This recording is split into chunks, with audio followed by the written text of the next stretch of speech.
Hello दोस्तों, मैं summer Khan और आप देख रहे हैं मेरे साथ मेवात न्यूज़।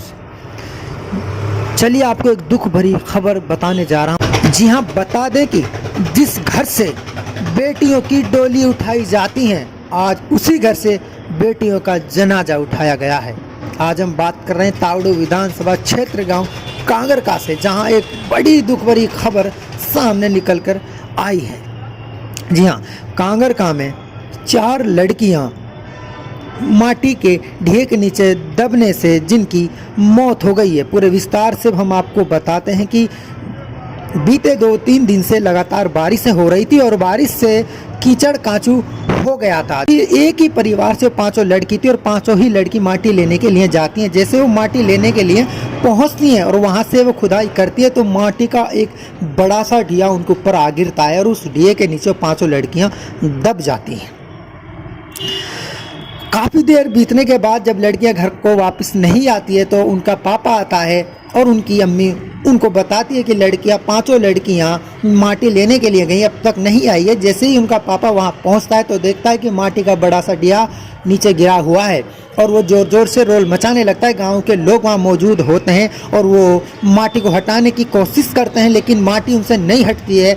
फिर वहां पर वो जेसीबी को बुलाते हैं और जेसीबी से माटी को हटाया जाता है। जैसे ही जेसीबी से माटी को हटाया जाता है तो उसके अंदर से निकाल ली जाती हैं। 5 लड़कियों में से 4 लड़कियां दुनिया से अलविदा कह चुकी थी।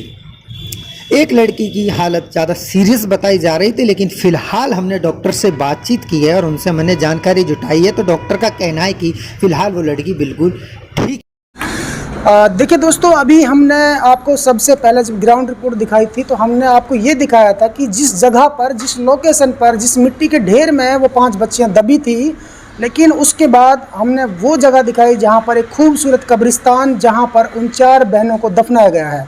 लेकिन दोस्तों अभी जैसे सूत्रों ने बताया था कि यह हॉस्पिटल है, यहीं पर एक बच्ची है जो ज़िंदगी और मौत से जंग लड़ रही थी, जो बची है उनके साथ से, तो वहाँ हम पहुँचे हैं। लेकिन अभी डॉक्टर साहब से हमारी बातचीत हुई है। मेरे सामने डॉक्टर साहब हैं जो इस हॉस्पिटल को चलाते हैं, लेकिन वो बच्ची फ़िलहाल यहाँ मौजूद नहीं, वो बच्ची अपने घर जा चुकी है। उससे हम दोबारा आपको रूबरू करेंगे, उससे पहले डॉक्टर साहब से जानने की कोशिश करेंगे, क्योंकि उसका जो ट्रीटमेंट किया है वो डॉक्टर साहब ने ही किया है। तो डॉक्टर साहब, कैसी हालत में वो बच्ची आपके पास आई थी, उसको ग्रामीण लेकर के आए थे? जब वो मेरे पास में आई थी बच्ची तो उसकी हार्ट बीट बहुत ज़्यादा थी, सांस लेने में प्रॉब्लम हो रही थी जी। तो मुंह में नाक में मतलब मिट्टी भरी हुई थी पूरी तरह। अच्छा। वो पता नहीं कितनी देर दबी रही मिट्टी के अंदर। निकालने के बाद में मेरे पास लेकर आए तो उस समय मैंने उसको ऑक्सीजन वगैरह दिया और उसके मुँह हाथ सक्शन मशीन से साफ करे, अंदर से मट्टी निकाली। मट्टी निकालने के बाद जब वो बिल्कुल ठीक हो गई, कम से कम 2 या ढाई घंटा मेरे पास रही, उसके बाद बिल्कुल ठीक हो गई। जब वो खूब अच्छे से बताने लग गई, नाम बताने लग गई, सब कुछ ठीक था, पल्स वगैरह ठीक था। नाम तो तरंजुम ऐसा कुछ बता रहे थे। आपके हॉस्पिटल का क्या नाम है? अलीना हॉस्पिटल। अलीना हॉस्पिटल जी। आपका नाम क्या है? डॉक्टर वसीम अकरम। डॉक्टर, तो आप क्या लगता है आपको कि वो बच्ची अब शायद बच नहीं, जाएगी ना? बिल्कुल जब हमारे पास से गई थी तब बिल्कुल ठीक थी, कोई दिक्कत नहीं थी। बस जैसे लगने की वजह से हाथ पैर दर्द कर रहे थे उसके, तो मैंने उसको खड़ा भी किया। थोड़ा लंगड़ा रही थी वो, खड़े होने में हिचकिचा रही थी हल्का फुल्का। तो उस समय जब बिल्कुल ठीक हो गई तब उसके घर वाले उसको ले गए। ठीक है दोस्तों, आपने देखा और सुना, बड़ी ही दुखद खबर है, जिस खबर को सुनने के बाद पूरे मेवात इलाके में मातम पसर गया है। लेकिन कहते हैं ना कि शिफा कुदरत के हाथ में है, बहाना है दवाई का।